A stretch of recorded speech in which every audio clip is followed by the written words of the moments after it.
If you're in no contact with an ex you'd like to reconcile with, should you block your ex? I'm Coach Pearl, relationship coach. Let's get into it.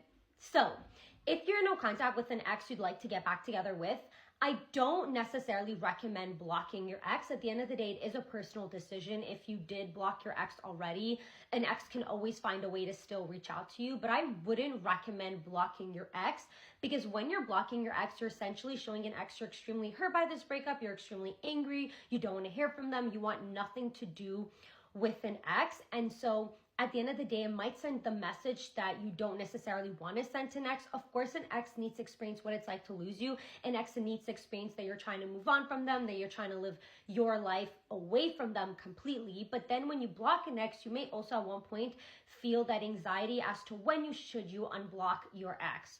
When is it the moment in order to unblock them? And so you don't want to reach a point of no contact where you're actually healing, feeling better, but then you're going back in time and having to unblock an ex and having to relive all of those moments of the relationship and the breakup all again. So I wouldn't necessarily recommend blocking an ex. I would say that if anything, it's really hard for you to not look at your ex's social media. You can remove your ex. When you remove an ex from social media, they're understanding you're removing them from your life, which is 100% the message you want to send. You're moving on. You're removing your ex from your life and you're just trying to move on with your life. But when you do the whole blocking, it makes it seem as if you're angry and you have all of these negative feelings still for them as well. So I would just say, if it's really hard for you to go into no contact because you're looking at your ex's social media and you don't want to look at that, you could just remove your ex from social media and private your accounts, or you can just choose to restrict your ex from viewing your stories, and you could just keep your ex there on social media, mute them so you don't see what they're posting, and you can restrict them from being able to see what you're posting, so then you're still keeping that distance without sending any message at all.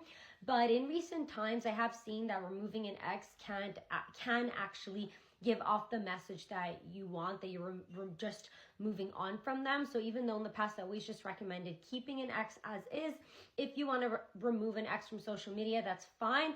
So either removing an ex from social media or just keeping your ex as is and just restricting them from seeing what you're posting and muting them so you're not looking at what they're posting is fine, but blocking isn't the most recommended. If you really feel the need to block your ex because you cannot prevent yourself from looking at your social media, or you've already done so, that's okay. At the end of the day, as I mentioned at the beginning, there's always a way for an ex to bypass a block and to reach out.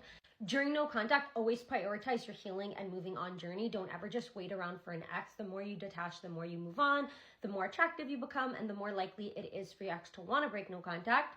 So always prioritize yourself. And if you need help with your breakup or situation with your ex, you can book a private Zoom session with me